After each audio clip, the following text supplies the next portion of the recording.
Hey everyone, this is Daniel Jeffries, and welcome to my Spiderman Homecoming time-lapse drawing. So just swinging right into the process, I'm going to just walk you through a little bit of how I began.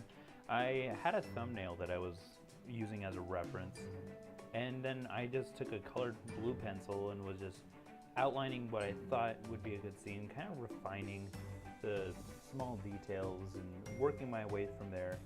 I know it's a little bit sporadic, my hand going all over the place. I've heard other people be like, oh, well, you don't focus on one thing at a time. No, with this one, I probably should have, seeing as this is my first time lapse. And in fact, the page is going to jump around a little bit, but I'm planning on in the future to tape down my page and really just try to focus on one part at a time. That way it's easier for you to watch. So I do apologize for that. This is my first video. It's the infancy to my channel, and hopefully it's gonna go on and on and on forever. Probably not, but it's a nice thought. And right about here, I'm just now getting to the inking process. I'm switching back between Copic markers and microns, different varied assortments of sizes. And for the larger bits, usually I'll switch between a large Sharpie or the brush tip pens, but here I'm usually sticking around a 0.5 to 0.8 for the thicker lines, and the finer details are usually 0.005. One thing that's important to keep in mind is when you're working on a project like this, it's very, very important that you stick close to the source material that you're given. So one thing that I'll do, I'll usually watch a bunch of trailers for, in this case, Spider-Man, the new movie. I had to find out what the Vulture and what Spider-Man looked like.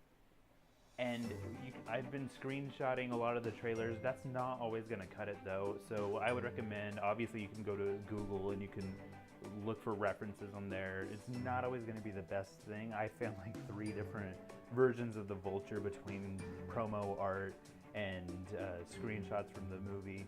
And again, haven't seen the movie yet. It still hasn't come out for 2 days. Of course, super excited to see it, obviously.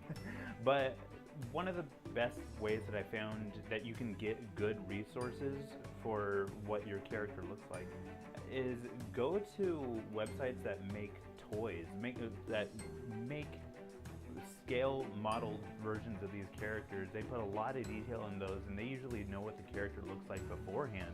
So go check those out and definitely use that to your advantage. I really have high hopes for the movie.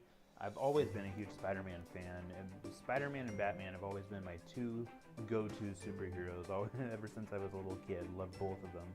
And from what I've heard, it's gonna be a good movie. Tom Holland in Civil War nailed it as Spider-Man, I gotta say, and Michael Keaton come on, that's Batman. Like I said, Batman and Spider-Man.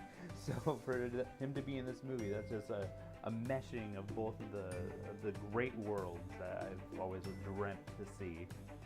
Now, at the same time, very excited, as I said, but kind of worried between Sony and Marvel. I think it's a good situation they have now, but after hearing how they're planning on doing the whole Venom, Silver Sable, Black Cat spinoff for Sony, and Marvel's not going to have anything to do with that, I'm really afraid that they might do something to mess it up. Really hoping not, being optimistic about it, but and then on top of that, I know a lot of fans of Miles Morales are really pushing for Peter to already be killed off. Don't kill off Peter already. It's too early on. If anything, introduce both of them, and you can have Sony have a spin-off with Miles, and Peter could stay with Marvel, and I feel like that would be the best way to go about it. That way you're not making any fans mad, and it's a win-win situation. I know there was a lot of dramatic force behind Peter's death in the comics, but to me it just seems like a wasted opportunity, especially since Tom Holland has been so good as Peter so far. So just hopeful for the future, and hoping that Sony and Marvel could figure it out. In fact, I'd say a great way that they could even save all this and make sure it's not going to go bad is just have Marvel and Sony get together and be like, all right guys, we've got this situation where we can go good or we can go bad. Let's go good.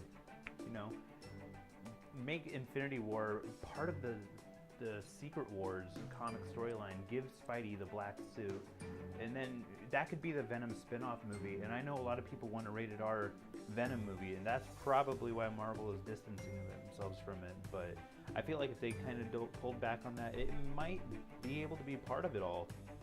But that's a rant for a whole nother video. It looks like we're wrapping up here, and I'm sorry to say I wasn't able to get any of my color processing down. I'm still new to all this, and I'm going to look into what kind of software I can use for the digital colors. Thanks for watching, and I'll see you next time.